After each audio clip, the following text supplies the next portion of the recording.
Hope you're doing well today. Got a question here for you this morning. Is there unity or division in your marriage? Hi, I'm Kelly, pastor, police chaplain, and author of the book Turn It Up: How to Have the Lifelong Marriage That You Really Want. And I am here today to give you a challenge, a question that I want you to consider. Is there unity or division in your marriage? Now, unity doesn't mean agreement, okay? It doesn't mean that you always are seeing the same things the same way. But even though you may disagree on some things, you come together and create a sense of unity, going in the same direction, working together, partnering together. And unity, by the way, is all over the Bible. In Amos 3:3, it says, "Do two walk together unless they have agreed to do so?" Psalms 133, verse 1, "How good and pleasant is it when God's people live together in unity."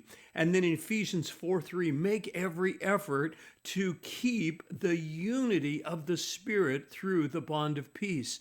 So God's plan for us as believers is to have unity in the church, but also in our marriages. And so I want to encourage you today to think about the unity that you have with your husband or your wife. Now, how do we get there? Okay, what is unity all about? Well, the opposite of unity is division. It's going two different directions, not being on the same page, not working together, but actually dividing and going in separate directions. Did you know it's possible, by the way, to be living as married couple, but as simply roommates, as two single people that happen to be legally married? Don't let that happen in your marriage. Instead, focus and work on creating unity and connecting with each other. So how do you do that? 7 quick suggestions. Number 1, make a commitment to be unified.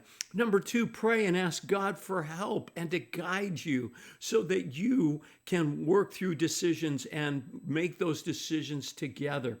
Number 3, hold your position with an open hand. In other words, don't grab onto something and say, this is the way it's got to be. No, you want to hold it openly and just think about what does my spouse have to say about this? And that's number 4, allow your spouse and others to influence you. Proverbs 15:22 says, plans fail for lack of counsel, but with many advisors, they succeed. Number 5, go for a win-win and avoid a win-lose. In other words, don't set it up so that you're always thinking about, well, she's going to win this time and I'm going to win next time. No. Think about win-win, where you both can win. And I've got other recordings on how to create that. Number 6, take your time. In other words, wait until you can get into a place of agreement. If you're thinking, we've got to do this, and she's saying no, or vice versa, maybe the best thing to do is just say, well, you know what, we're not in agreement here. So let's just put this on hold until we can be. And then once you get an agreement, then you can move forward. Don't rush it unless you have to. And then finally, number 7 is move forward with confidence, knowing that God's blessing is upon you. So when you come together in unity, what you can do then is see God's blessing come upon that, because that's what it says, that God blesses us when we're unified. One last Bible verse, which is sort of God's theme for marriage, is Genesis 2:24, which says that for this reason, a man would leave his father and mother and be united to his wife, and the two will become one flesh. So it is that unity that is God's will for you. It is that unity that you need to work at every day. I want to be unified with you. But when you get to that place of unity, you got to maintain it. And that takes a lot of work each and every day.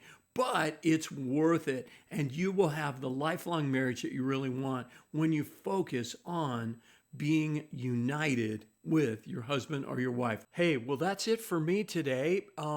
Please check out my other resources. You can find those at turnitup.coach. You can get my book. You can donate to this ministry. You can also book a free discovery call with me.